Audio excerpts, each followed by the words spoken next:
Hey, um, I need you to let me know if you can hear me well, if there's like a lot of whooshing in the back because like I have a fan on.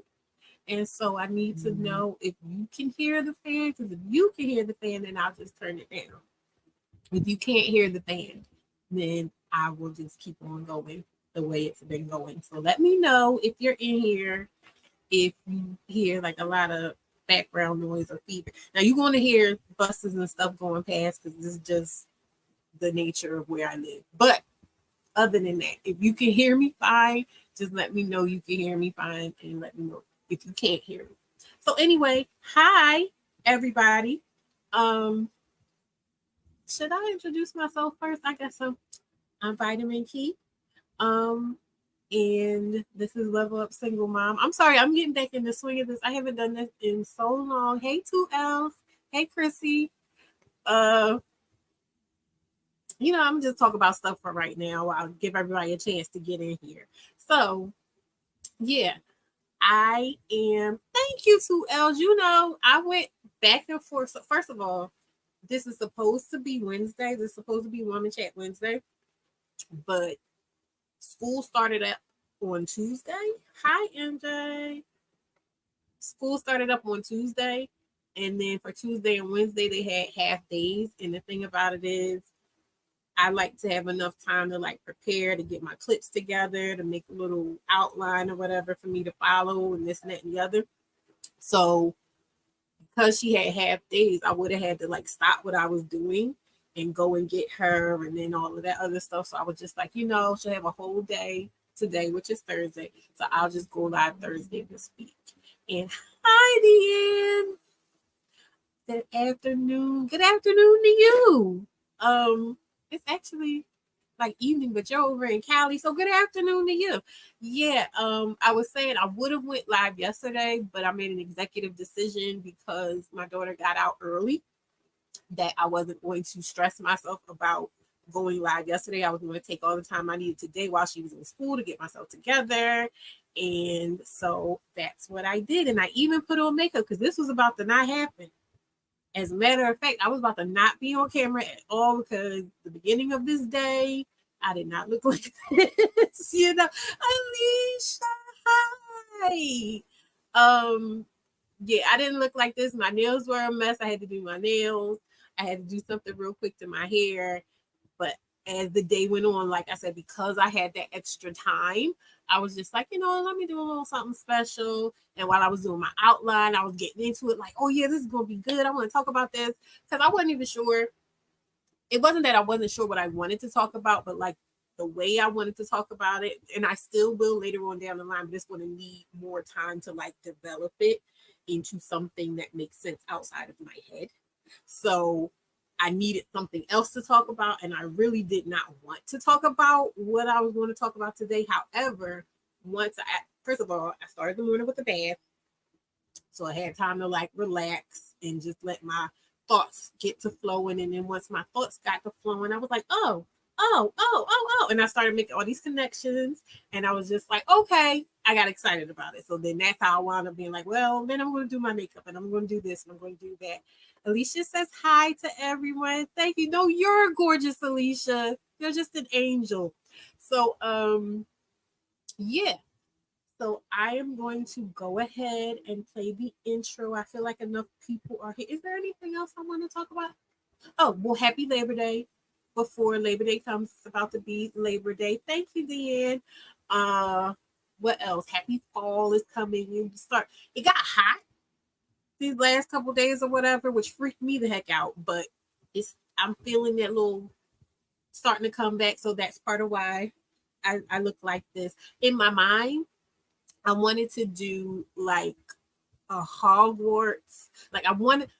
I've been workshopping this look of like a Hogwarts professor that has like yellows and stuff because she's a good witch. She's bright and airy, but she's also a witch. So she has like the dark kind. I don't know. I just know I see like a yellow dress and a deep red lip. You know what I mean? So I'm still working on it. But I like this. This came out nice. I don't know. But thank you all. Thank you.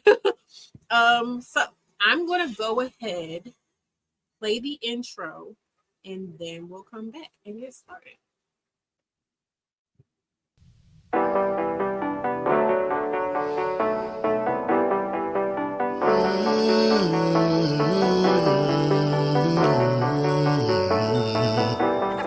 Roll smooth with a Okay, so today, first of all, my name is Kiana Footman. I'm known in the YouTube streets as Vitamin Key, and this is Level Up Single Mom.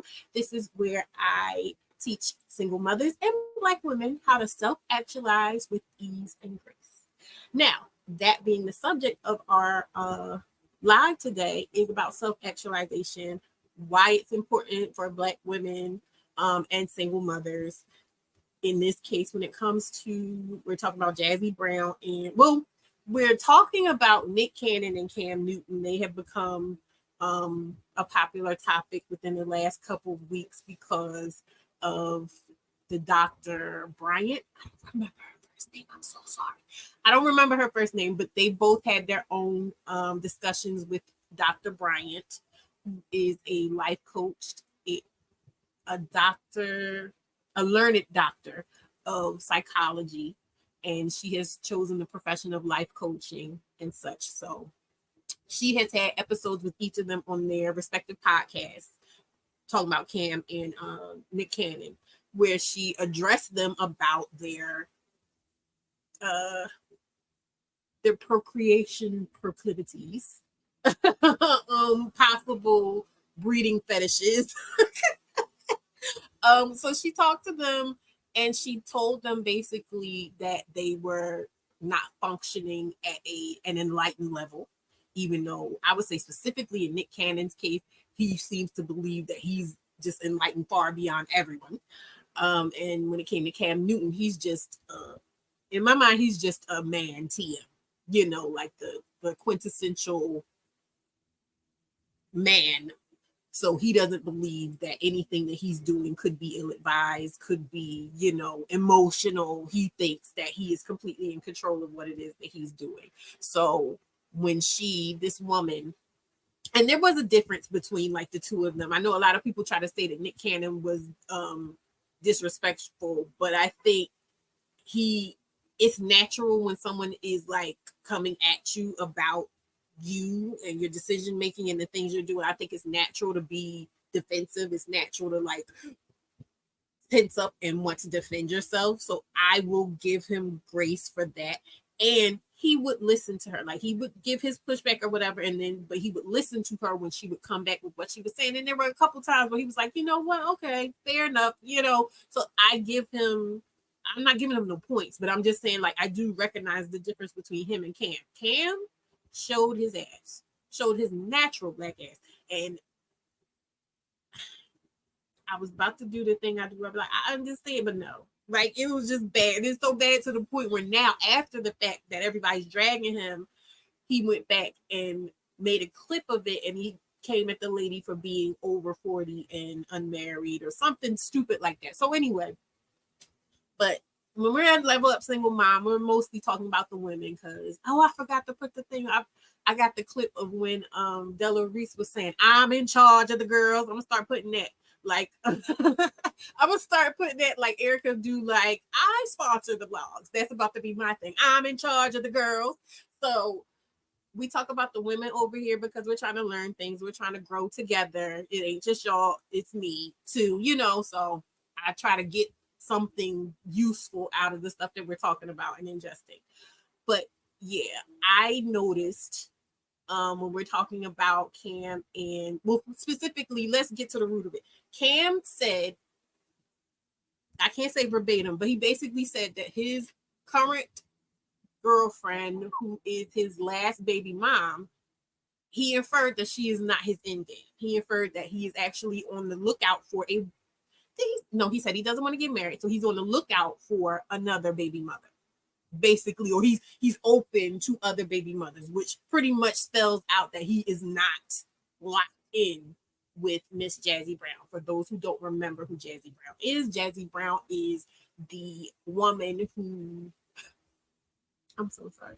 Jazzy Brown is the woman who was letting us all know that she has particular set of skills um, that may or may not emanate from her anus to heal men and to comfort them and nurture them and create a safe space for them to be the men that they are, the kangs that they are. And so with that came a lot of notoriety for her pre-baby, because people pointed out that she did not always have this mindset about things. And so, hey, Davis. So, yeah, that's what's going on. But anyway, I wanted to create this whole thing because what I saw in this was some women who have not self actualized. And self actualization is about using your life's journey to become the most you can be. It's about having and building, it's about building and cultivating a relationship with yourself that in my mind is like unshakable, so that no matter what circumstance comes, no matter what experience you want to intentionally try to have, you still have that anchor in who it is that you are. I'm so sorry, y'all. Everybody got to see this, right? Okay, so now the glasses gotta come on because that's part of why I can't get it together. Ooh, okay, I can see everything now. The says Mr. Newton literally makes me sick to my stomach, but then Miss Brown and her skills, please help us do better. Listen, um, yeah. So I want to talk about self-actualization again, like I said, because so much of what I see that the girls are going through with the guys, to me, in my mind, and I'm not any kind of professional, I don't have any credentials as of yet, but yes, girl, I can't see. I'll be trying to be cute for y'all, but you know, I can't see. I see a lack of knowing who they are, if that makes sense, or a lack of anchoring in who they are. Like when it came to, because we went over, I touched lightly on Jazzy Brown's situation. Did I put that in there?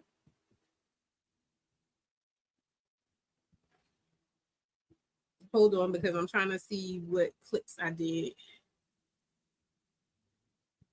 Okay, yeah, I did put that in there. We talked a little bit about Jazzy Brown back when that happened, because I was talking about Summer Walker. I was talking about who else? Oh, the mom that had the kid, and then the father brought the McDonald's for the one kid and everything. So I kind of tied all of that into one thing, and we'll look at that later. But yeah, I saw with Jazzy that there was a stark difference, because I had never seen her before. There was a stark difference between what she was saying before she got with Cam and then what she was saying after she got with Cam. Okay, fine. But what I also realized today that I didn't realize at the time, I did 2 lives, I think, about Nick Cannon and Abby DeLaRosa, which is just one of his many baby moms. And with her, I recognized a pattern as well today, that there was this before him, or before the babies anyway, and then after him, that is a stark difference. Not a stark difference, but like there's a bit of a shift. And both of those changes seem to come from this place of them. They'll tell you themselves, like in the clips we're going to watch, where they're just kind of like unsure of themselves. They don't really know who they are, and or especially in Jazzy's case, I found a clip that I wasn't even looking for, I didn't even know existed, where she's going to explain how she's always been, from like the age of 6. Hey, Chica. She's always been a changeling. She's always been someone who's felt like they had to play roles and adapt in order to be accepted or to be able to have community and things like that. So it's going to be interesting. So I'm going to start with, I think I want to start with the Jazzy Brown, go kind of like chronologically, because Jazzy Brown and Cam Newton went first. So now I have to find that thing. And of course I didn't put it there. But yeah, how y'all doing? Talk amongst yourselves. I'm so glad to see all of you. I didn't know who all was going to come because I didn't necessarily tell everybody, but I'm glad to see you. Okay, these are my lives. And this one was this one. Oh, baby.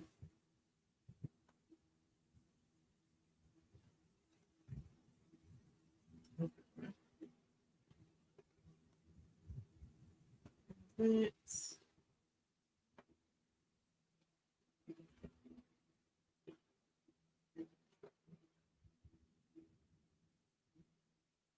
is that?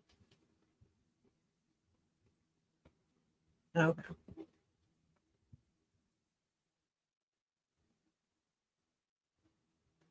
Sorry. Why is the word so slow?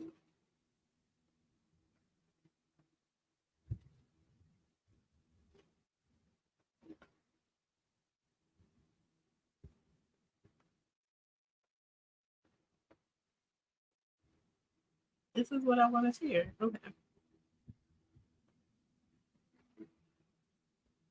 Okay, can y'all see it? Is it sharing it right? I wanted to do the whole thing. Okay.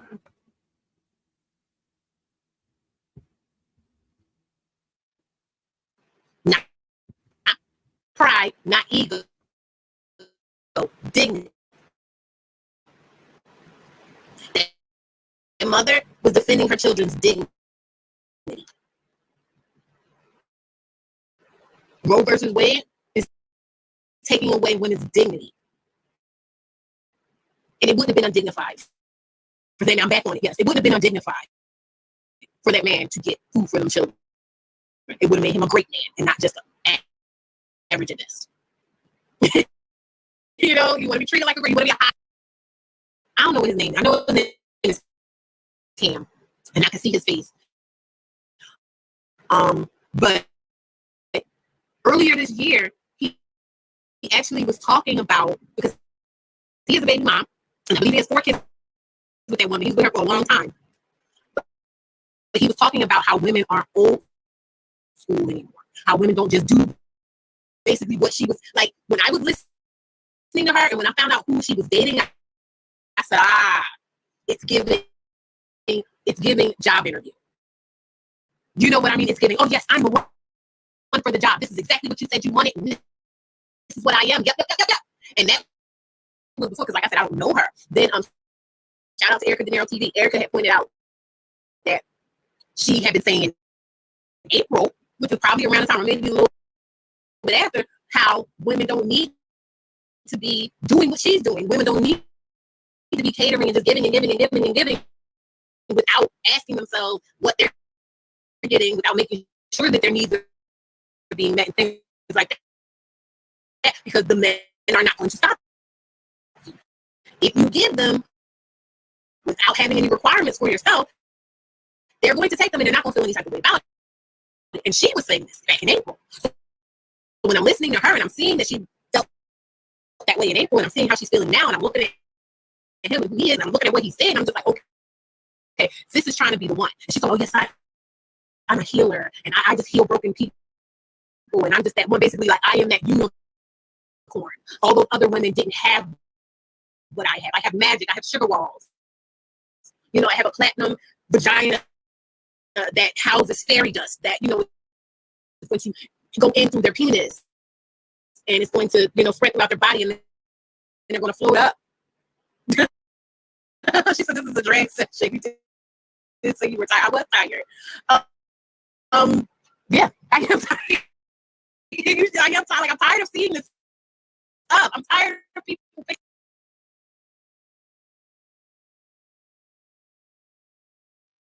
Okay, so yeah, I had no, I mean, you're not late. Hi. So yeah, I was talking about that. We reviewed that. I also found a clip. Let me take this. Okay. So I also found something. Well, I'm actually just going to use this clip because she did it in a way that she had exactly what I needed. I'm going to show you what Jazzy was saying before she was talking about how she loves her mans. So let's go back again. I'll just go here.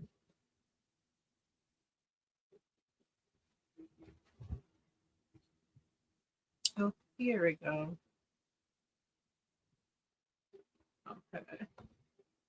Hopefully, I don't pay for YouTube, so we might have to sit through a what's a face or two, and that's okay.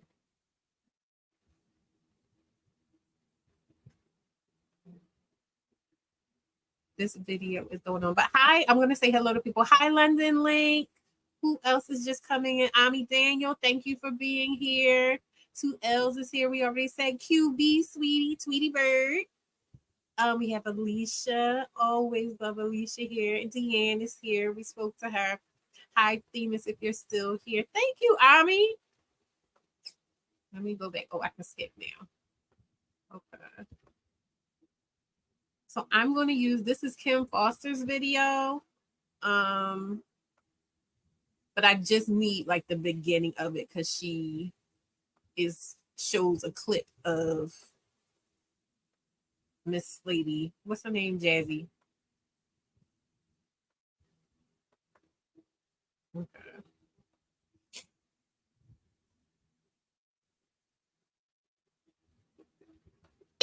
Okay. Okay, right. She's weak in the knees. She needs to stand up. Right? Right? Like,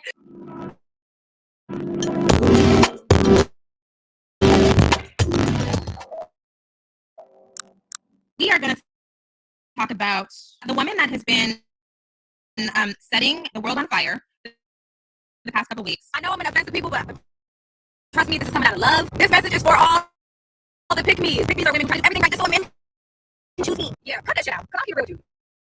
Men already know what they want in a woman and who they want. But if you're so nurturing and you're an asset and it's not you, they'll never tell you to stop doing what you're doing because it's beneficial. And I don't want to hear none of that shit like, oh, I'm just a nice person. I'm genuinely like that. What if you don't genuinely get played? No, it's just, I'm just naturally like that. Like the strategy is natural. And your natural ass is going to get played. If you are making a man's life easier, i.e.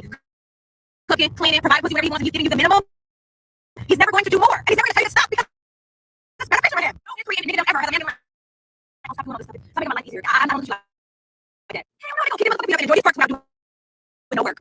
Okay, y'all get. I'm confused. Like, what? What you talking about? Really? And this is what she knew. Like I said, before she got into the situation with him. So to have this complete 180, like it's not even like a transition. It'd be different if it was just kind of like, oh, you know, I got involved with him and he just did these things for me, or he just showed himself to be this kind of person that just kind of inspires me to do it. That's not even the way that she's laying it out. She's just like, oh no, it is my soul. It is just who I am. That's just how I do things. That's me. And so to have her saying all that, to have her behaving that way, and then to have him come out in the after a baby, to come out and just be like, yeah, I'm not really seeing it for her. It just sounds to me like exactly what she was talking about in terms of a man just using you for what you'll do and not telling you to stop and not gonna worry about just using you up.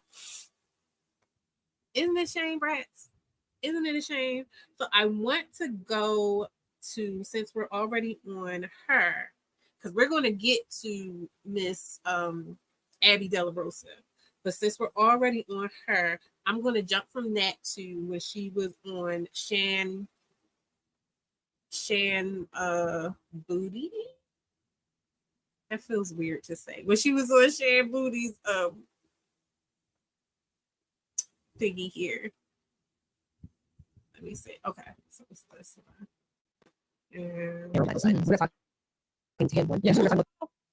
Hold up, girl. Relax. To this.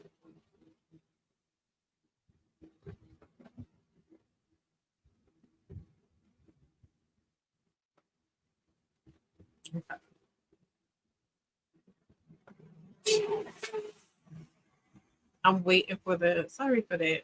I'm waiting for the commercial to stop. Who else is there? Don't laugh. Don't laugh at me. She did move from one extreme to the other. And it's just like, and then, but then she's mad at everybody for saying anything. It's like, girl, we didn't have to know anything about this. We didn't have to know. And this is my thing when it comes to me, like, being hesitant about being so public, like sitting somewhere and talking about stuff, because you'll look crazy. But what I try not to do is just be like, I have it all figured out. You know what I mean? I'm sitting and saying, oh, I got stuff going on. I fall on my face. Things are happening. People just talk like, oh, it is this. It's this. And this is how it is. And da-da-da-da-da. Knowing full well that they're open to something changing. You know what I mean? Like they're open to having a different experience, which is nothing wrong with being open to a different experience. There's nothing wrong with, in my mind, with being able to say, you know, men are kind of weird and they bother me and they get on my nerves and I don't think it makes sense to be around them. And these are the reasons why. But also holding a spot within your heart that's like, well, if I meet a man that does A, B, C, D, or E, I might be open to reevaluating that perspective. There's nothing wrong with that. But she didn't even, she said out her own mouth, the only thing that really makes the difference with him is that he has some money.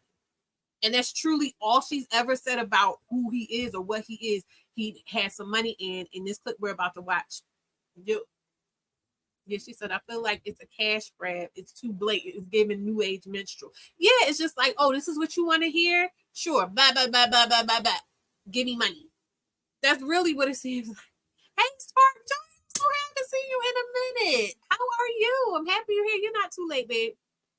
So we're going to go to this. Let me mute.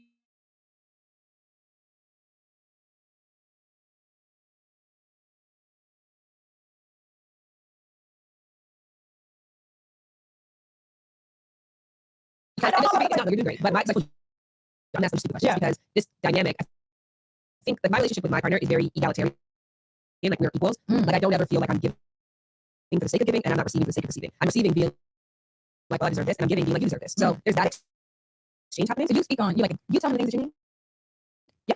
And the things that you feel like you deserve, you'll say that? 100%. How do you say that? I need to step up in these areas. I need to not worry about this. I need to be able to take my brain off this thing. I need more action. I need more love. If we're going to be sexual, here's things I need to like feel more sexual. And in return, I invite that. Like, so we have a lot of conversations. Does he receive it well? I think everybody has a problem with being told that they're not doing enough because we always go to like, well, I'm doing X, Y, and Z. Right. So I think there can be, I would say that he's always armed by welcome. He always adjusts. But so I guess when listening to your relationship style, I'm like, if we kind of broke it down into like to-dos specifically, like what does a submissive woman do? I stopped it right there because we'll get into that one. But yeah, now when she said that, and this was so interesting to me because this comes before what I was actually looking for. But when she says that, so that says to me that number one, you didn't follow your own advice. Like we can say with all certainty that you didn't follow your own advice. In the clip we just saw on Kim Foster's video, she was saying like, oh, these men will do da da da da. So you already know, right? You already know that men have a tendency to do that. But then you turn around and get into a situation where now you're sitting there with the person that's interviewing you, and she's telling you how she does things, and you seem, who is it? At least you seem shocked. Like, oh, that's an option. There's an option for me to say, hey, wait a minute, this isn't working for me. Let's come back to the table and work on collaborating to make this experience like great for the both of us. That's something you're not familiar with. Like, it doesn't make any kind of sense. And it's just jarring to me just how ready a lot of people are, women are, to be in these situations where they're coming in and it's like, you're like a whole new person. You know what I mean? Like that person that was in the clip from Kim Foster's video would not be asking this question. That person is someone who was speaking as if they were self-actualized. That person was speaking as if they knew who they are. They knew the value that they command in the world. They knew what they wanted. And that's an important bit about, you know, where I'm kind of going with it. and that they weren't going to compromise on those specific things.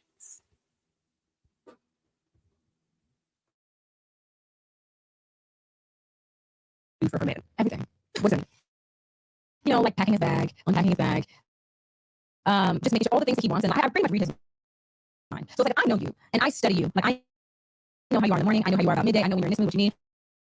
Like, before you can ever ask me for something, I'm already on it. I mean, he's spoiled. And when I talk to my girlfriends about it, they're like, oh, hey, sorry. I'm just like, girl, he's rotten. Like, he's spoiled rotten. Like, he's rotten. But I love that. Like, I want him to be that. I think my biggest flex is how I treat my man. You know what I mean? And my biggest flex should be how I treat myself, which is just kind of fucked up. What are you getting from all that you're getting? Again, and this is something that she did, and I like, because I don't remember which one came.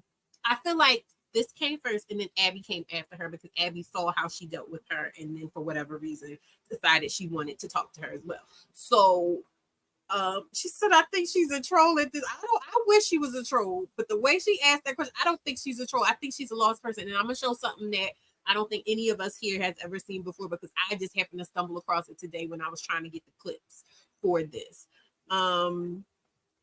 Said the only time one should feel that way is when they're caring for an infant or child. Exactly. The things Jazzy was saying were super cringe to me, to us all. QB says this is what selling your soul looks like. They talk about secret societies, but changing their whole personalities for rent money. Listen. So she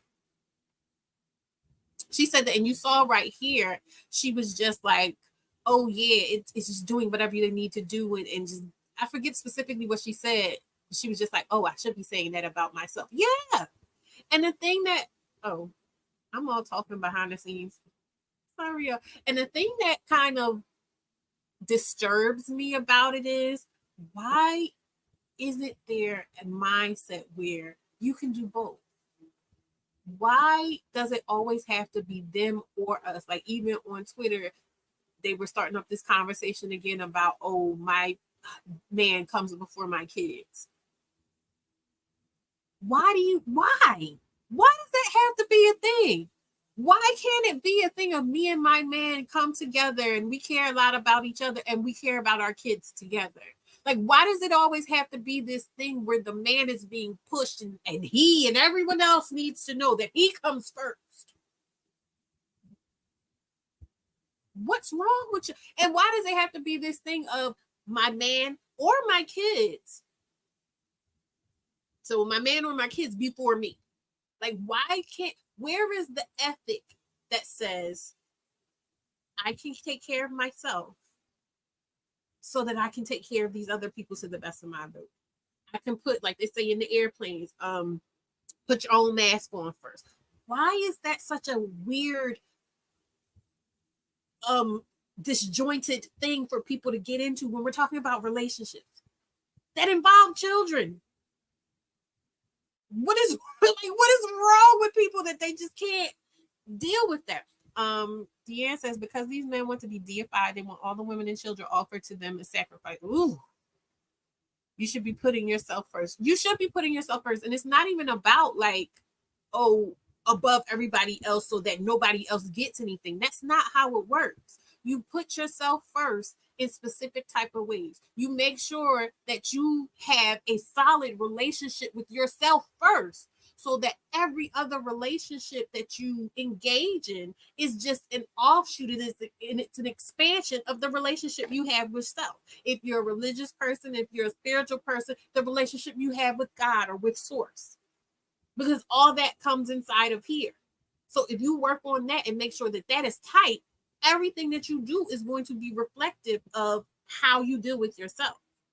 And yet there's so many women we see that get lost in the shuffle and get into these situations where now they have kids and things like that. And we're going to see Abby DeLaRosa. She kind of illustrates what I'm talking about really well when we get to the segment that that deals specifically with her. 2L says, exactly, you can't pour from an empty cup. You can't. Like, what are you giving people?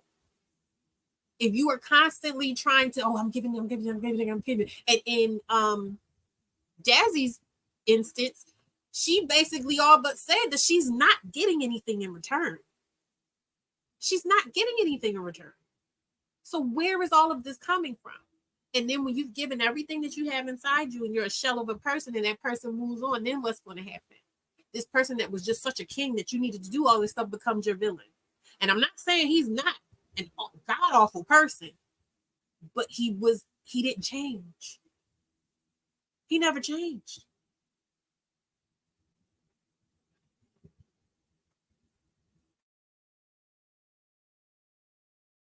Giving. What are you asking for in return? You know, it's interesting. And you saw my reaction. I was like, you say that? You asked for that? You know what I mean? I think that I have gotten better at saying the things that I need, but if I don't get it the first time, I don't like to say it again. So would you do what you're doing for broke too? What do you call broke? It requires your financial support. No. I mean, I think to be broke, you can be still great lover, still very romantic, still very emotionally supportive. I'm just like asking, I wouldn't even know that. So basically, you can be bought. So she can be bought.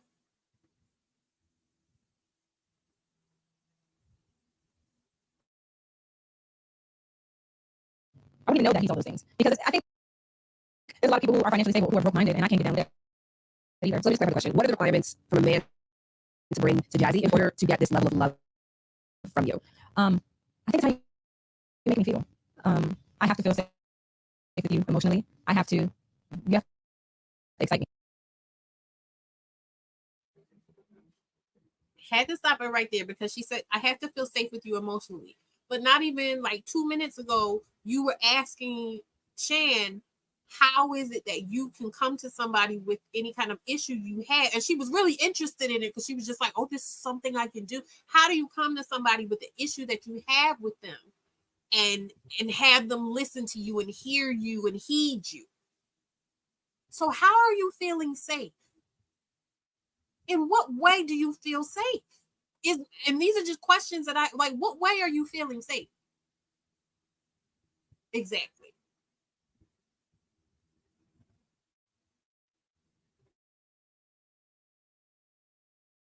I need edge. So all this cute soft shit that I need to be emotionally, I do need that. But I also need some edge. And I also need a man that is like, you know, like I am a submissive. So like in a way, my love language and sex is like, I like you to tell me what to do. So sometimes I'm like, just sit your ass down somewhere. It's like, oh shit, what I do? Let me sit down. You know, it's like someone who's, you can be emotional and be soft and things like that. But I still need you to have a little sprinkle.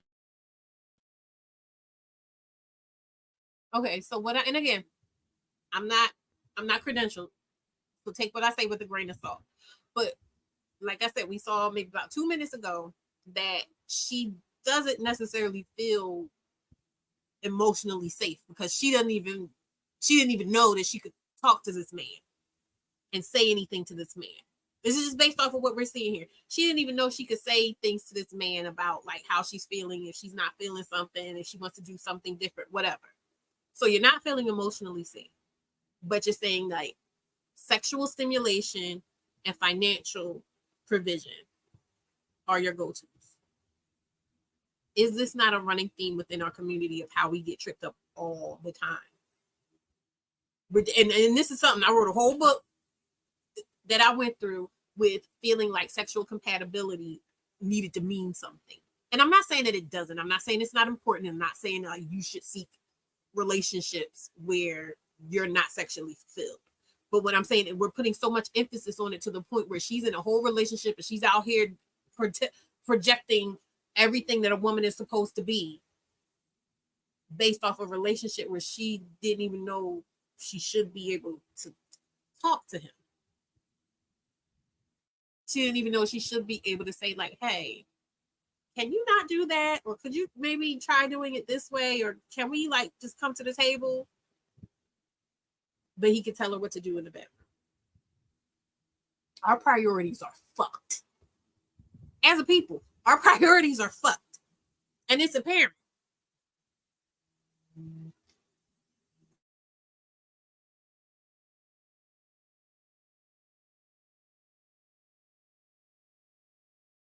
That edge. Do you need an alpha male? Yes, only. And and I think men are confused on if they are or not. And if you are confused, you're not one. What is an alpha male?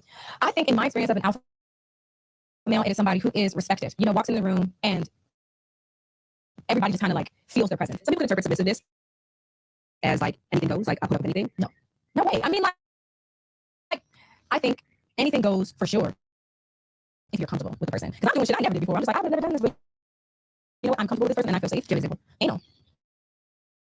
Like an example? Yeah, that. Do you do it for you or do you do it for them? I do it for him because for me, I'm not at a place where I like it yet. We had one successful time where I was like, okay, you know, my butt creamed. It was like, oh shit, like, it was like creaming. I don't know what that was, but it was like, it was weird. Yeah, I don't know the science of that in particular because your butt doesn't lubricate in that way. It would shit all over the juice. It wasn't though. It was clear. Yeah. Yeah, that's fast. I'll have to get back to you on that. But then does anal become an act of submission because you're letting your partner do something that doesn't necessarily feel good for you, but you know that it feels good and powerful for them? I think it feels more powerful for them than it feels good because you're getting nowhere. It hurts. It's like, okay, like if he wants to, he can still orgasm from it. I think it's just the butt is just so tight and so untouched. And I think it's the fact that nobody's been in there but him is like the power of that. Like that's my asshole. Like ain't nobody been in that shit but me. That shit's mine. Do you get pleasure because you're giving him experience? No, I actually like a finger in the butt. No, from like, in particular. Oh, what's the incentive for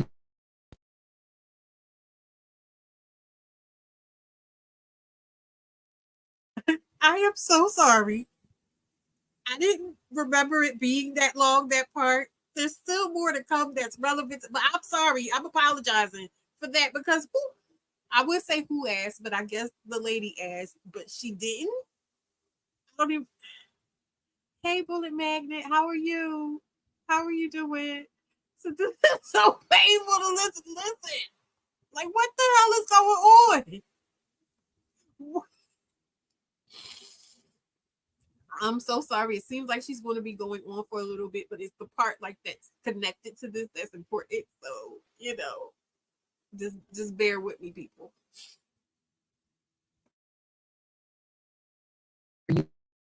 You do it if you're like, it's not my favorite thing, but I do it because X. I think I just do it because he wants it. And I think like when you come to me in a space where it's like you're very masculine, it's just like, give me that ass. Or however you say it to me and you're like, oh, like I like that shit. Like tell me what to do. Tell me what to do. I like to be told what to do. You know? Even if the thing they want you to do, I don't want to do it. Yeah. The one thing Kamala Harris has always been fearless.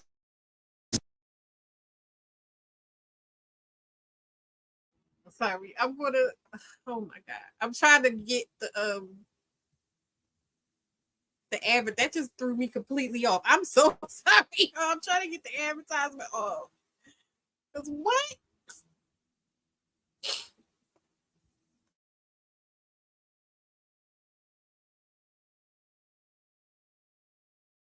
But that's dramatic too. I don't know, but like because it's him, I trust him. I guess we have all these. I hear you're talking to, like you're listening to how it sounds, and you know, that's how it feels for you. Yeah, because the feeling might be that's my truth. Yeah, you might, like sound a certain way, but also too, we're talking about your relationship in a very specific narrow lens. We're not talking to him one. Yeah, we're talking about the full breadth of things. So when things are multi-dimensional, it makes sense in it, but we're talking about it sideways, like, oh, I want to stop it. But the real truth might be like, I do whatever he wants me to do, as long as he asks me in a way that makes me feel like a dirty bitch. Yeah, that's your truth. But I love that. Yeah, yeah, I do whatever he asks me to do and say whatever he wants me to say in that moment. But I love that. And that's like my shit. That's your kink. Yeah, I feel comfortable enough, and then just even like just even take it there. I come from a traumatic sexual past. Yeah, where like. Okay, so I'm trying to think. So when did I feel like this was enough? But we're in 18, so we went pretty much way past what I thought we were. Okay, so we can have enough of that. That's enough of that, right? But I think that illustrates in a nutshell that this is a person who doesn't seem to have a solid sense of self to be able to like this person is saying, hey, everything that I do has to be for another person. Everything that I do has to not only be for another person, but it has to be to the detriment of myself. You know what I mean? Like it has to come from a place of sacrifice, even up to and including physical pain for that person's literal pleasure. Something is wrong there. That's not how love is supposed to, you know what I mean? And I'm not here to sit and say, well, I have the keys to love. But again, I always say, I'm not here to tell you what to think, but I'm here to kind of try to help us all learn how to think And for me, just a baseline ethic is it should be a win-win.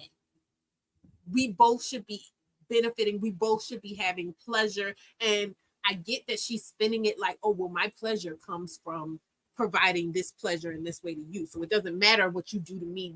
But I'm thinking about Lady Gaga because that song with her and Bruno Mars has been on my brain all day long, like playing in my head. But I'm thinking of her with R. Kelly, y'all. Sorry. And she's do what you want with my body. Like, just do whatever to me. As long as you're happy, I'm happy. And it's like, now there are some people who have that, but it still comes from a place of just like being centered in themselves that they can be happy with whatever. But this is really like it's disturbing because take away the part where she was just like, oh, you can talk to somebody when you're not happy. If you take that away, I might be able to say, well, maybe she really is, maybe she really is fulfilled by fulfilling his, shout out to Jocelyn, fulfilling his his wants and needs. But for her to be in this space of like, wait a minute, I can advocate for myself, makes me think that's not it at all. And even especially when she was talking, oh, he's spoiled and this and that and the other, to have him come back and then just kind of be like very cavalier about her presence in his life, that has to be a gut punch. And I know that that's not the first time she heard it.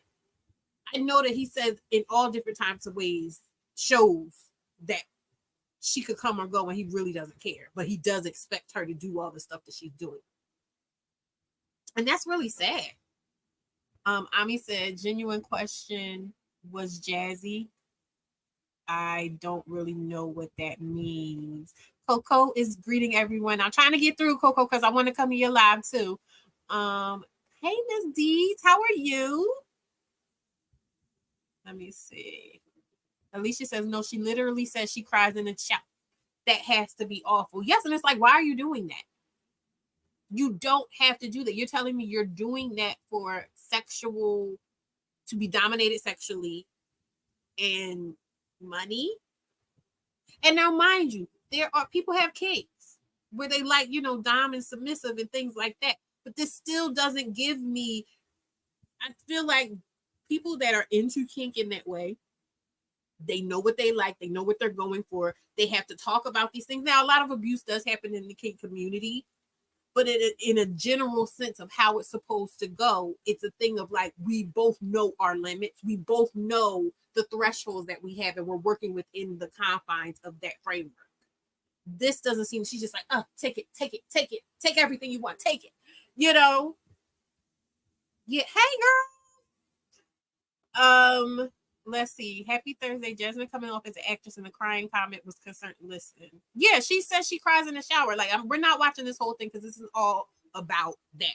But I want to show something that, let me go here. I want to show something that, like I said, I came across just purely by accident. When I was looking for clips of what she had spoken for and, everything like that, because this really shines a light. At all of the things that I was thinking in terms of like where she's coming from with this just confirmed it without me having to be, a certified, qualified, anything. Oh gosh. Welcome to everyone. Yes, kink is based on trust and communication. Exactly. She said, oh, we getting there. You be there. You be hitting it. You always used to come with stuff and you would make comments and I'd be like, we're going there. We're going there. So let me share this.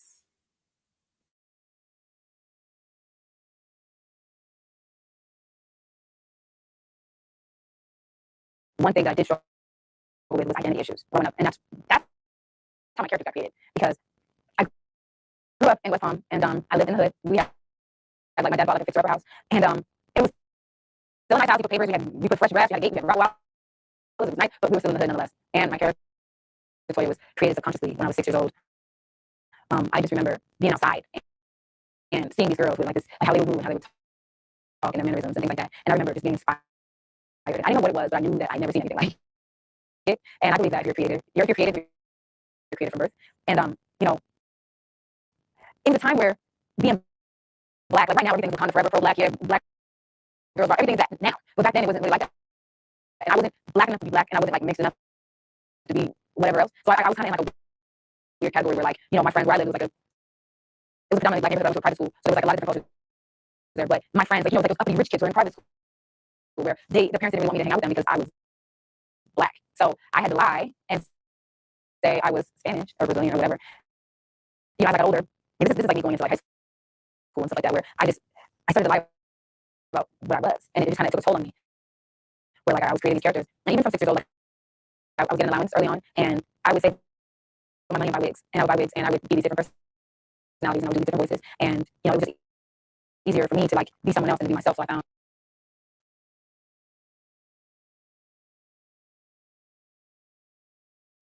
So this is like 13 minutes long, and we're going to watch the whole thing. But you can already see right now she's talking about how, as a child, from the age of 6, she adopted the practice of making herself into something else for whatever reason, whether it was just, you know, for play or whatever. She said when she was 6 years old, and she said when she went to school to be accepted socially, she could no longer be black. So literally denying who and what she is.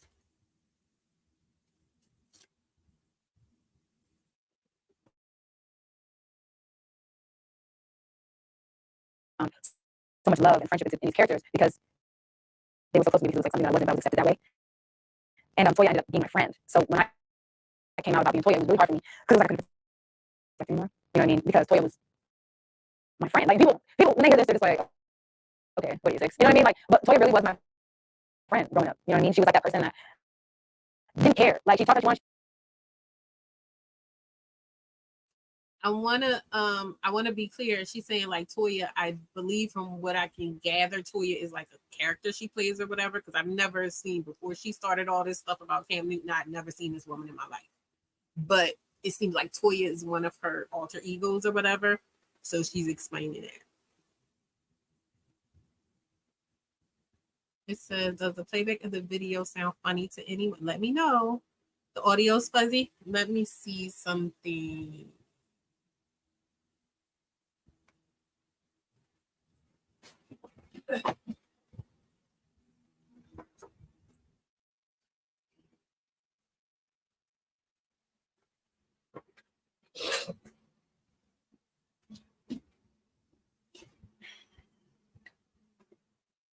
Let me know. It said it's fuzzy and it mutes over every word. That could be the internet. Not sure. Being very honest, I don't know. It sounds okay on my end, but I tried something. If it's like the fan, I was saying earlier when I first started, it could be the fan. So I turned the fan down. We could try it, but other than that, it might be the internet connection. But we'll see. She was how she was, and when Toya was around, like, I felt comfortable. Like, Toya was like my, you know. So me creating characters was really just from a place of insecurity. So it got to the point where I was just like, where I stopped caring. I'm like, you know, I can't do this to myself because it's hurtful. You know, it's like when you're young and you're learning everything for the first time. So when, like I said, I didn't understand why I wasn't liked for just because I'm pretty. That's stupid. But then it's like you're a child and you're a parent telling your child that you can't hang out with this person because they're not the same culture as you. That hurt my feelings. You know, so I'm like, okay, well, and all I had to do was say I'm Dominican, so we could play. Well, okay, I'm Dominican. Shit, you know what I mean? Like, I'll be Dominican, but it takes a toll on you as you grow up and you're finding yourself. It's like, it's crazy. So that, yeah, my characters came about that way. And then my male characters stemmed from a place of just all the different guys I'd meet in my life. Like, I got my first car at 16. My character Reggie is like a finesser. He's like a suave kind of mechanic. And those were the kind of mechanics that I got because I don't know nothing about cars and I need oil change. And you're telling me that, you know, you'll do it for free if I let you take me to lunch. Like, that kind of stuff, you know? So they all come from places of my life, but ultimately stem from insecurity of having identity issues, from it being easier for me to be something else and someone else than myself. When it comes to...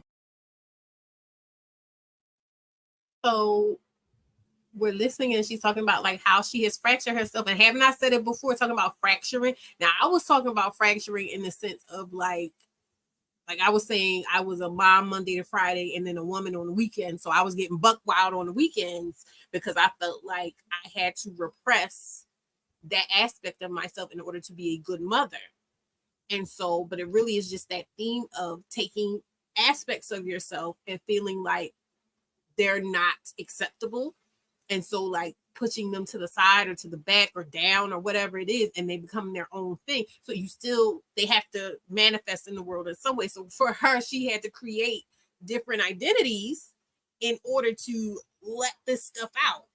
You know what I mean? So for me, this is illustrating that perhaps when it came to her, that persona of I don't need a man and she wasn't necessarily being true to herself, in that she really did want a man in a family, which is nothing wrong with wanting a man in a family if that's what you want. But it's about owning the fact that you want that, so that you go about it in an intentional way, so that you don't get what you're seeing right here. Because what she felt like she had to do was be one or the other.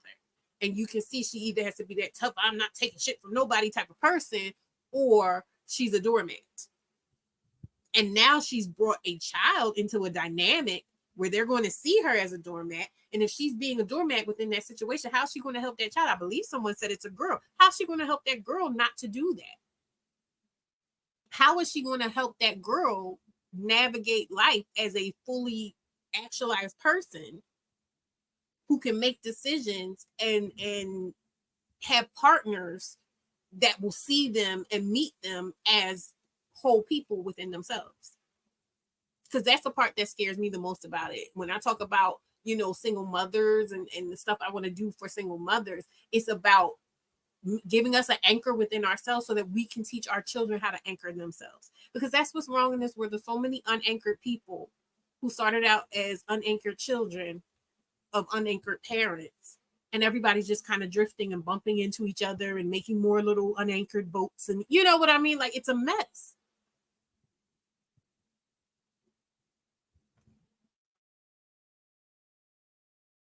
You yourself. Mhm. At this point in your life, do you know who you are? Are you in touch with your real self? Yes. Yes. And that's why I'm so big on being yourself, because I know what it's like to not be yourself and not be accepted. You know what I mean? So that kind of screws with you, as at a young age. But once I really tapped into who I am, and I realized that I can be exactly who I am, I don't have to apologize for being who I am, because ultimately I have to be okay with who I am. Not you guys don't have to be. You don't have to even like me. I have to like me. Once I realized that,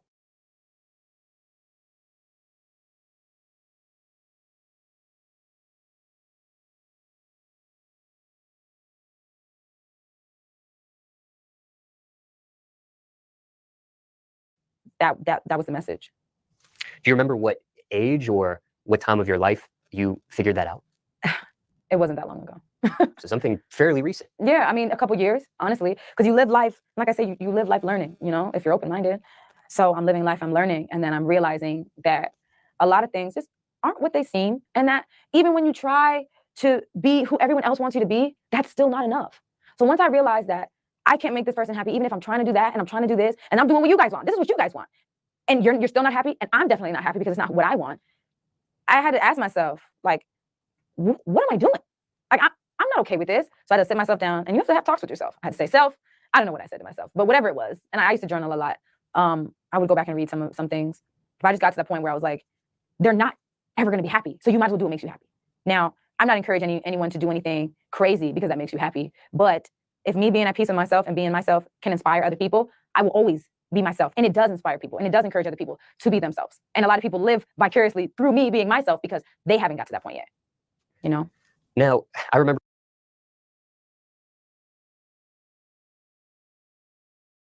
I always find it interesting. She said maybe she likes being assertive. Themis, please don't start. She doesn't. I don't think she knows who she is either. But I think it's really interesting too, this aspect or this idea of like needing to teach people. I know you like, okay, girl, you sit on a whole channel, you feel like you're teaching people. Yes, I do. But again, I hope that it comes across, because I know I say it a whole lot. I'm trying to emphasize, like, I am learning, and I'm only trying to tell you what I know up to the point that I'm at.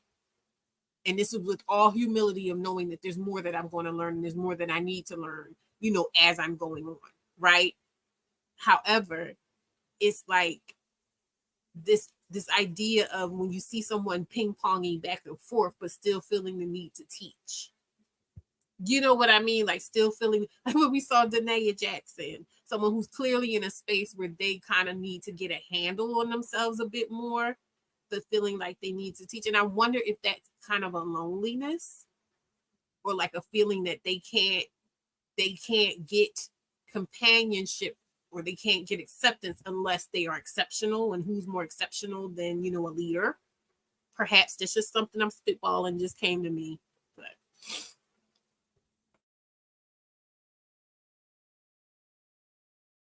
Remember in a previous segment where we talked about Need life insurance? Take help in the sense of anger management. Yes. To be at this place in your life where you're at, was Mhm. that the only professional quote unquote help you've had to get to this point? No.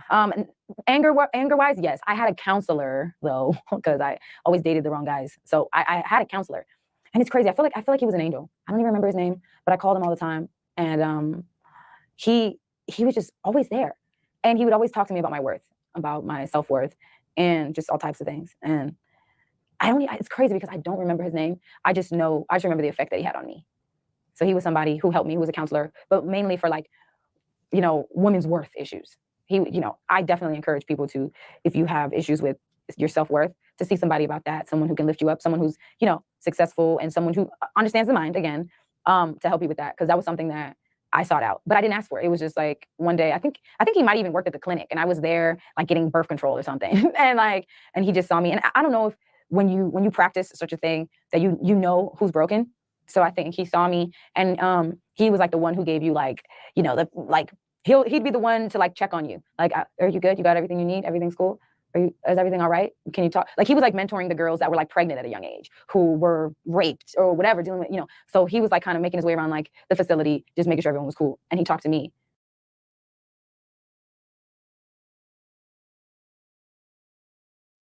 so this part kind of stood out to me because and I can't say that the person is a bad person or anything like that, but like she's saying that there's either one or two ways. Well, there's a couple ways you could take it, but one or two like negative ways you could take it, right? That this person either was seeking out damaged people so that they could be the difference maker, or that this person was just doing what they do with everybody because that seems like that was the nature of them being in that space to help people. And she made it seem like, oh, they were doing something special specifically for her.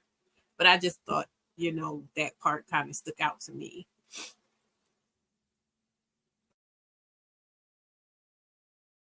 You know? And I think I just broke down one day. And then like he gave me his number, and I called him all the time. We spoke every single day. I don't remember his name. He was an angel. Now, somebody watching this might say, you know, from the outside looking in, you sound really put together. Oh yeah, I get that a lot. I'm not. So, so somebody watching this might be like, well, how did she do that? So that's why I was just curious whether it was just anger management help. It was now the counselor that you're mentioning who helped get you to this point. I'm not gonna give my anger management instructor, teacher, whatever it was, that much credit. Because I had to learn. There was I was young, so a lot of things I had to learn from life. So I'm not gonna discredit her, but I will say that a lot of things you have to live life to learn, you know? But there's little gems of people that come along the way that help you understand who you are and what you are. And he was that person for me, especially being a pretty girl. People think, like I said, the misconception of being pretty, it actually makes things harder. It's a gift and a curse because you can be pretty and people think that you can get whatever you want when you're pretty, but what do they want from you? You know what I mean? So it's like the two evils, the lesser two evils, or however they say it, it's like that. So it's like if you don't. This is really like sad considering it seems like she has a lot of insight and all the pieces are there. So that makes me wonder if her I feel like we might have seen some things where it kind of did confirm that like she's just in that place where a lot of women get to where they're just like, oh, well, I accept that men cheat. I accept that men aren't ever really going to be faithful. I know that the most that I can hope for is like this specific type of place in their life where I have to be of service though. to be able to attain it. So I can be the best woman he knows in terms of serving him and exalting him, so that he'll hold on to me, even though I know he's going to be all these other places with all these other women.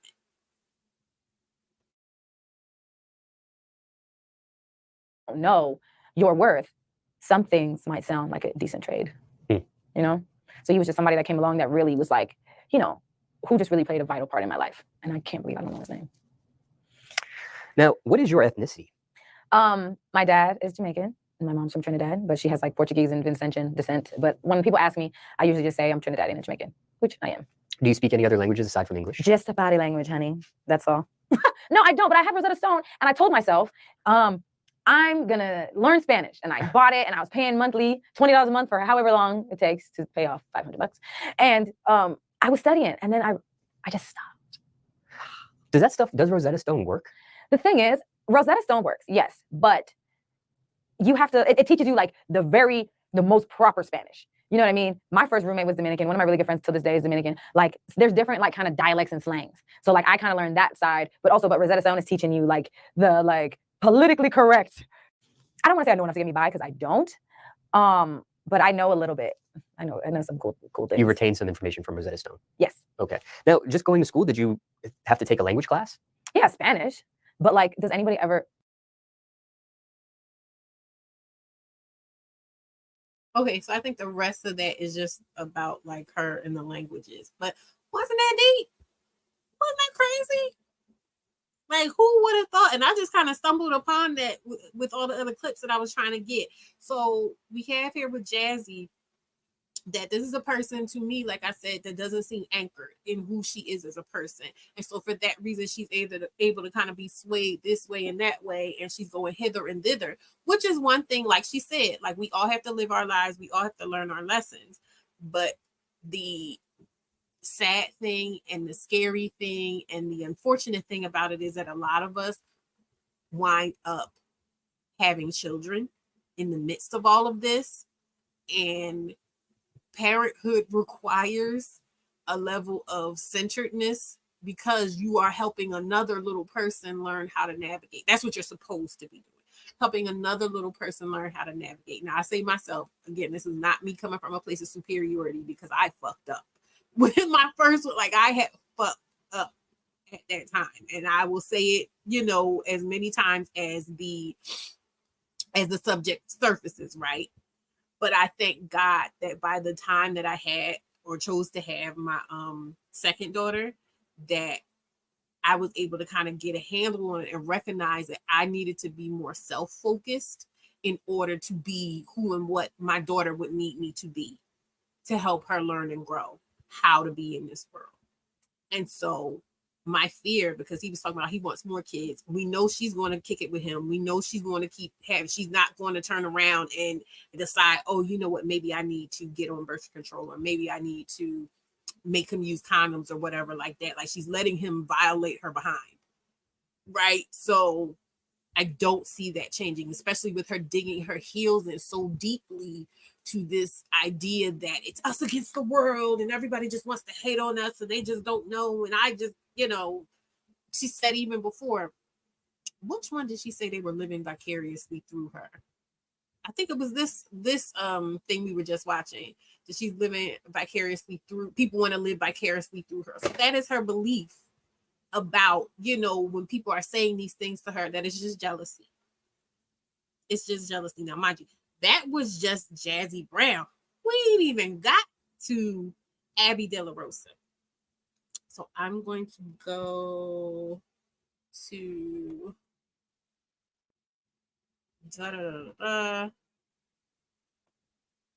their problems to me to help me. Hold on. Don't do that. Don't do that. Okay. Funny.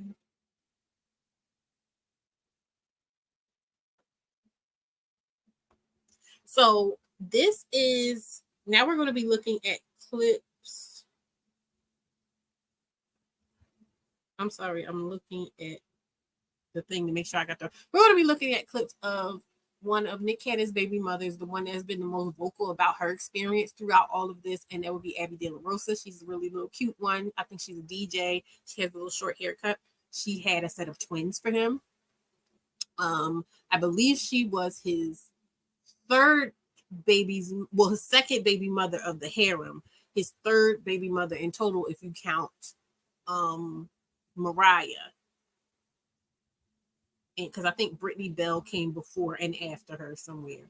But anyway, I did 2 back-to-back videos about so I found a video in the same way I was doing research for that.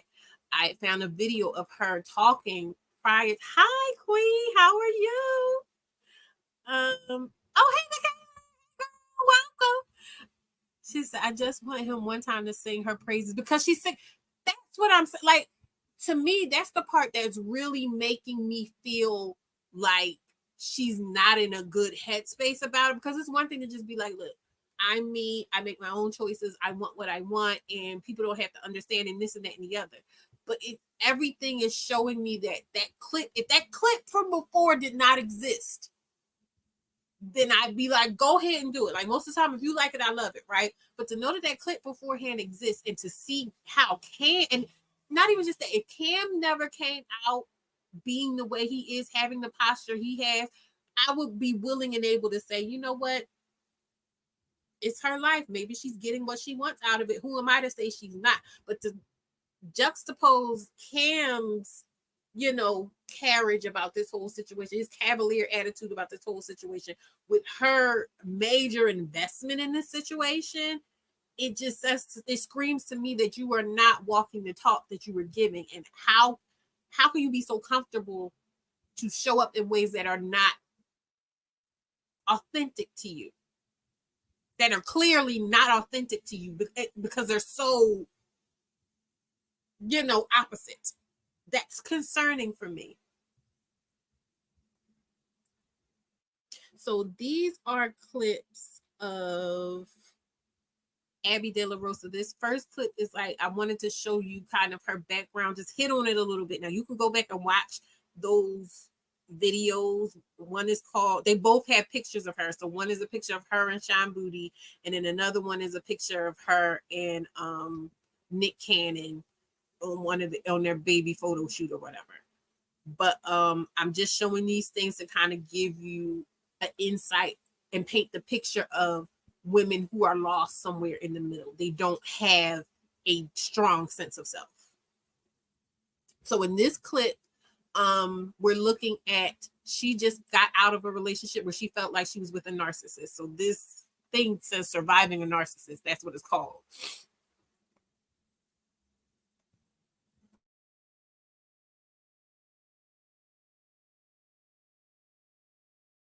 Being a girl, a chick, I would always I have to. I mean, honestly, I'm being real. First of all, okay, so these other girls just like buddies on the side, or was they it were, like actual? They were all just factors in his whole fucked up head, I guess.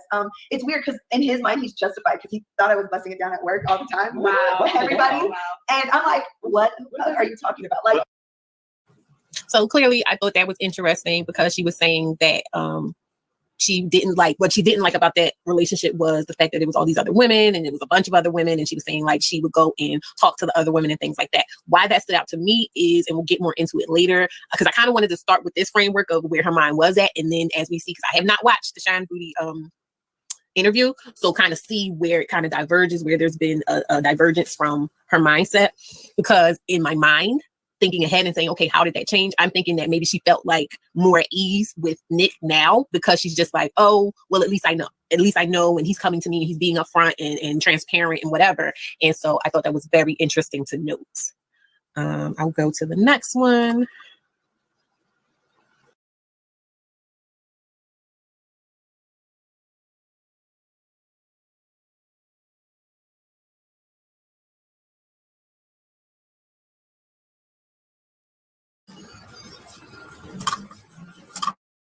it to them, and to all the time invested, and then it's like, I put so much time into when you're time is the one thing you can never get back. So. Never. And you know what that is priceless? Your happiness and your peace. You really can't buy it. Like it's factual. You cannot buy happiness. And I was so depressed. I felt deep into depression for the longest. And there would just be times where I'm like, why am I even like feeling, I would then question myself because of all the chaos just around me.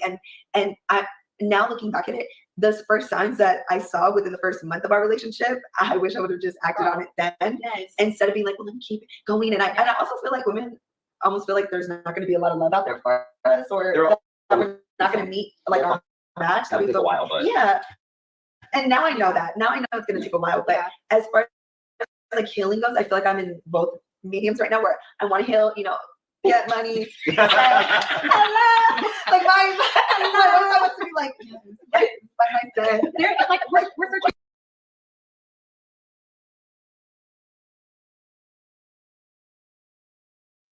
So that clip was to show that she was in a space, like I said, she was in a relationship that she says was with a narcissist. So she's coming out of that relationship, because I believe that clip was like a year or 2 years prior to her sitting down with Sharon Booty herself. And why is Sharon Booty the one that women keep coming to?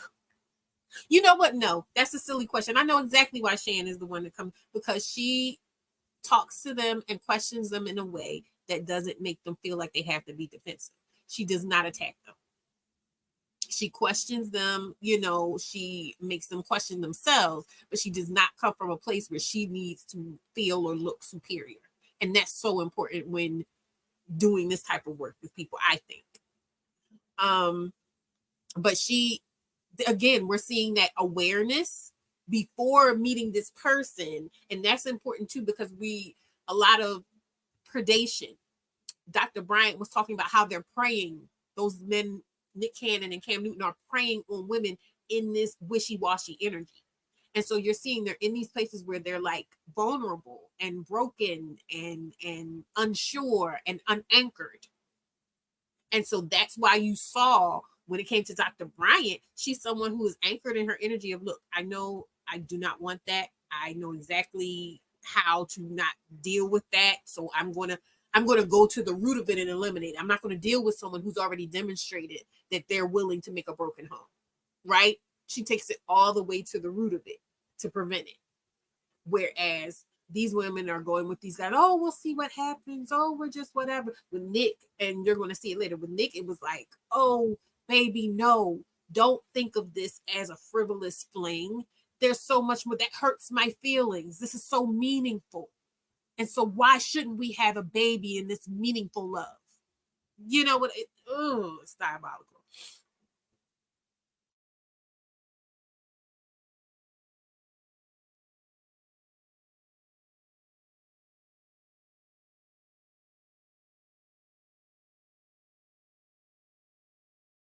The cheating. I didn't like, being played for a fool, being gaslit, things like that. And she doesn't have that. She's not going through that, Let's see here in the last little bit.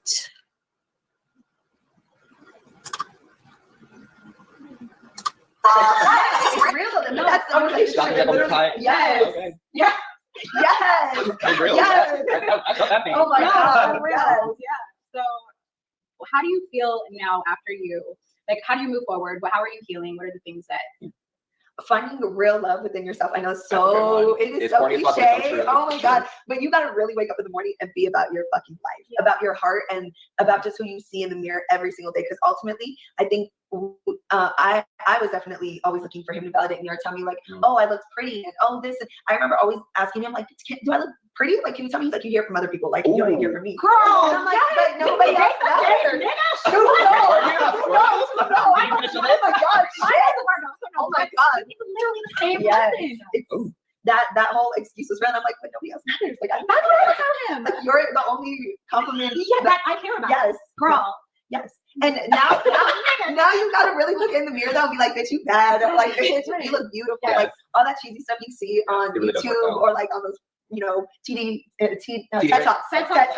Talks. You gotta be about that. Like, and those are important. I watch those too. Yes. The YouTube's like the inspirational stuff. Motivational quotes help. Every day it's a fight. Like she said, she was depressed. I was depressed. All right, yeah. So that is. Yeah, so that's that's the end of the before Nick Cannon part of it, where I just wanted you to kind of get an idea of where her head was at. Same with Jazzy. Like, they're in this space. She's like, oh, I'm getting money. You know, fuck these niggas. I'm just going to take care of myself. I need to be spiritually grounded. They're in a good space, right? And if you go back, we go all the way through it with, you know, specific things she said that was happening with her and how Nick Cannon preyed on that and everything. So I will at some point put the links to both of those, because it was a two-parter, the links to both of those. And then the other second part, I found another thing with Nick Cannon talking to, I think, like a sex therapist or something, that was like just painting the picture even more clearly. So whatever. But we're going to go on to the after Nick Cannon part of it. So that's 157.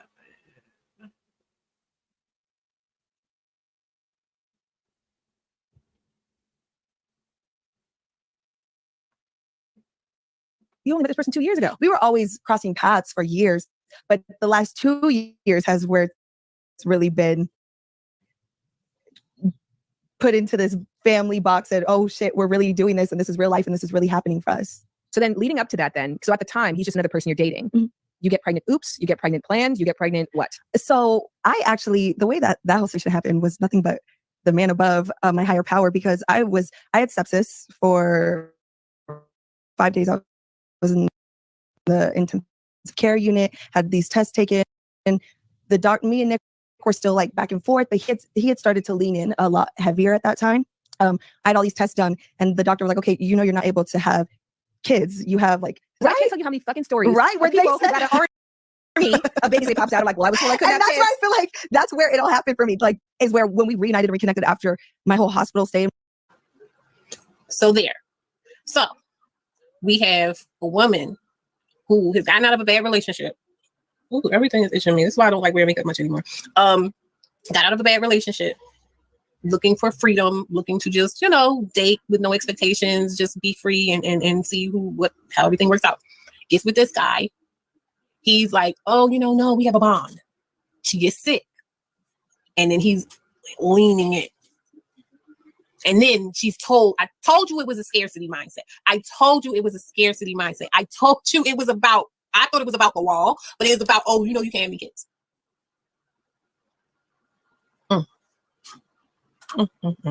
These women don't tell us, but when their kids hear them crying in the room, they start feeling the anger and the hate when your mom is a doormat child. Woo, this is something. I seen that. I was like, how, Sway? Hey, they are out. Listen, everything is out. She's laying it all bare. She's laying it all bare. And when I got better after we linked up, and I remember us having a conversation, and I was like, listen, we're good on whatever it is that we're doing. There's nothing more to this than just sex. And then we had our first pregnancy. Now that's where I had a miscarriage. And then Nick was like, well, let's try again. And at this time, how many kids did he? No. The more she talks, the angrier I get. The more she talks, the more pissed off I'm getting. I am flabbergasted. This is not giving what she thought it was going to give. This is not giving what she thought it was going to give. Oh my God. What I take from this is keeping the Black girls who look to me in hope that what God has for them is possible. The despair and desperation of this situation is hard. This is what I be talking about. In the future, the entire earth will be descendants of Nick Cannon, young boy. I don't know if I should be laughing or crying, Petty, because that is the truth. Oh my God. I understand now the can't have kids. That I would say, I'm sorry, I know this looks weird, but my face is itching. That's what I was thinking. I totally was thinking she's not old, but I was thinking it was coming from just a general place of like, oh, you know, my time's running out. I'm about to hit the wall. You know, what's that called? Biological clock. I thought it was a biological clock. This is insidious. Like, this is really diabolical on his part. So you telling me this girl went through this bad breakup relationship to where she talking about this man was a narcissist. So she needs deep healing. She didn't heal because that was 3 years ago. The babies are 1. She said she had a miscarriage. So basically, within that first year after getting out of that relationship, she starts dealing with Nick Cannon. Nick Cannon with his turban and shit is you know, snake charming her and telling her, hey, you know, no, this isn't just, she's like, oh no, it's cool. We're just hanging out. He's like, no, it's a bond. It's a bond, girl. It's a bond. Then She's told she can't have children, so she's being lax with the birth control. Okay. I'll give her that. She's being lax with the birth control because she's being told she can't have children. She gets pregnant. She loses the baby. Here come this. This is not giving what she thought it was going to give. So then he comes to her and says, oh, well, let's try on purpose now. Let's start. So now we set the precedent of we're just having kids. We're having kids because we have a bond. Because we have a bond. Okay. How many does Future have? She might as well go to the sperm bank. She's going to be alone. And honestly, that the part that bothers me, it's not a, I got kids. I'm not married. Never been married. So it's not a thing where I'm Puritan or conservative, like, oh, all mothers should be married for healthy relationships and can recognize it so they wait for explain it. Like, but you do know that everybody's pregnant for healthy relationships and can recognize it so they wait for a good mate. Child, yeah, kids on different sides, but they all over. Like, there's no way that he can be there in the way that kids need people there, in the way she needs him there. Like, I just don't like the way you're trying to sell. Like, if you want to do it, but don't try to sell it like it's a good thing. It's not. Of his sexual health, mental health, all types of health up and down the spectrum, and that only inspired me. So we didn't really put too much emphasis because we were both very well aware of what our status was, and that went to anybody else who I happen to be sexually involved with. Which, I mean, like, at the time that you guys stopped using protection because you're like, just anybody that I was involved. So basically, like, I don't know what he's doing. You really try to paint this picture like, oh yeah, he's very healthy and he does all these. You don't know what he's doing. I'm coming in now because I was trying to like skip around to get through some of the commentary, but that part that we just saw was her. Shan had asked her about what about like protecting yourself from STDs and such. And this girl says, oh, well, I know I was getting tested, but I know that he's so sick with his whatever he had, lupus or whatever. I know he goes back and forth to the doctor, but she basically said it in a way where it was like, okay, so you don't know if he's actually getting tested for these things. You're just assuming that he is testing for STDs on top of everything else that's going on because he goes to the doctor so much for his thing. So that's another sign of not necessarily being rooted in oneself and in having a solid relationship with self, because you don't leave that type of stuff up to other people. And I'm saying this as someone who can say back when I was not rooted in myself, I was having sex in ways that was not safe. I was not being safe about how I was having sex. And now that I'm in this space where I'm like, okay, my relationship with myself is tight, I'm not having sex at all because I don't trust anybody else to, look out for me in that way. You know what I mean? I know it's going to take a lot for me to trust somebody in that way, to feel like I can be intimate with them in that way now. But that's something that wasn't a thought of mine, that wasn't at the forefront of my mind anyway. It was somewhere really back, vaguely, a fear maybe, but it wasn't something that I was doing intentionally and making sure that I was on top of. And so she's this recurring theme of, oh, well, I'm giving, I'm surrendering, I'm being submissive, I'm trusting this person wholly with my entire being. Crazy as hell. And not necessarily because you want to do that as much as the circumstances you're doing it under, because these people are clearly showing you that they are not the person. If you're going to do it at all, you do not do it with these people.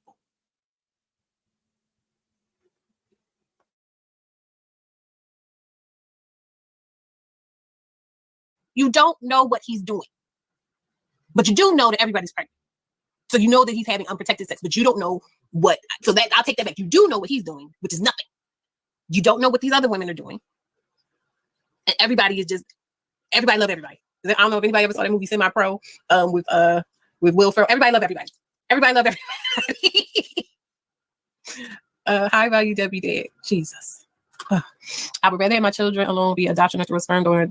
Then they can see with a man that doesn't want to be committed. At least my kids would feel loved. How do you explain it? Like, like, we don't need it for birth control. Were you guys also sexually monogamous? I could say I was. I can't. That's all I'm speaking for is myself. Yes, ma'am. Yeah. Yes, ma'am. So then you have this period of time where you get pregnant. What goes through your mind? I mean, obviously you were. opted into having a child. And like she said, there was no way. I thought I knew. I didn't think I knew, but I thought I had a good enough idea. And I didn't. And I bet, dollars to donuts that at some point when the question comes up, because Sean's really good at asking questions. I don't know who said she wasn't asking the right questions or that she was asking softball questions. She hasn't been, and I didn't feel like she was with y'all. I didn't feel like she let her off. She wasn't drilling her. She wasn't, I'm talking about Jazzy Brown. She wasn't drilling her. She definitely wasn't trying to like scold her or teach her, but that wasn't, like she said, that's not her place. And that wasn't what she was supposed to do. Who is she to do that? That being said, she asked good questions. She asked relevant questions. And I bet dollars to donuts that at some point she will ask her, well, why would you continue? Okay, you were going to have a baby with him at one point and you decide, like, why would you continue? And I'm pretty sure she's going to make the same answer, the answer that I had before, the answer that other baby mothers I talked to had before. I don't want more than one child's father. I don't want to have a bunch of kids by then.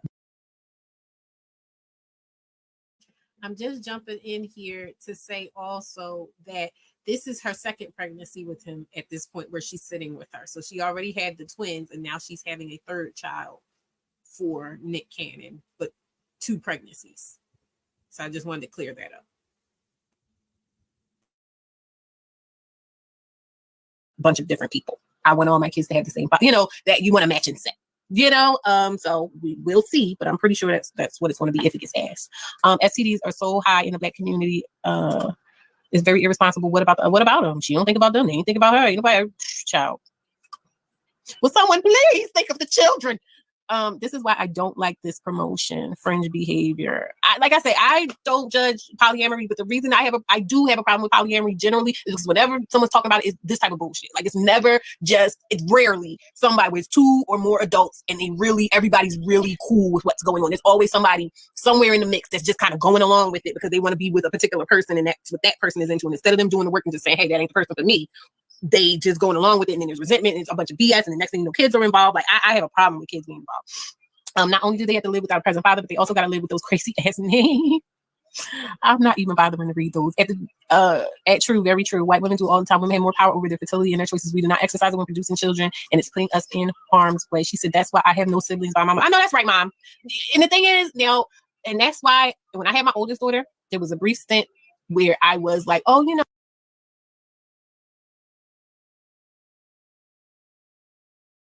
Okay, so I think that's it for that one. I'm going to switch over to the last, because that was the first thing I watched, and this is going to be the second not getting installed. And I think she actually asked her of this saga. It was a 2-parter. So this is the second part, and it's just one clip for that. So we're at 106.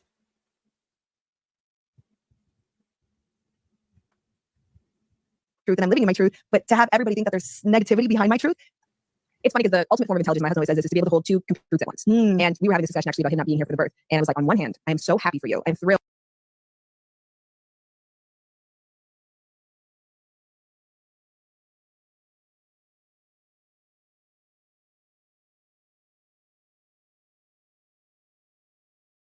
And I'm grateful you're getting this opportunity. On the other hand, I'm terrified and I'm pissed and I'm resentful. And both of these truths exist at the exact same time, and one doesn't negate the other. Yes. And so what are the 2 truths of your lifestyle? Because on one hand, it's joyful and it's happy and you consented and you chose this every step of the way. What's the other competing truth that's like, this is the shitty part, it doesn't infringe on this, but yes, these are where the challenges lie? That there's more life after this. Like there's more that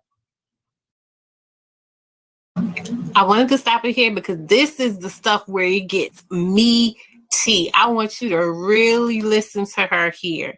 And I love the way Sean did that because she made space for her to not have to be able to speak the full truth and not just quote unquote her truth or the truth that she wants people, the part of her truth that she wants people to, focus on, but the full extent of her truth, this is where she actually starts talking about all of it.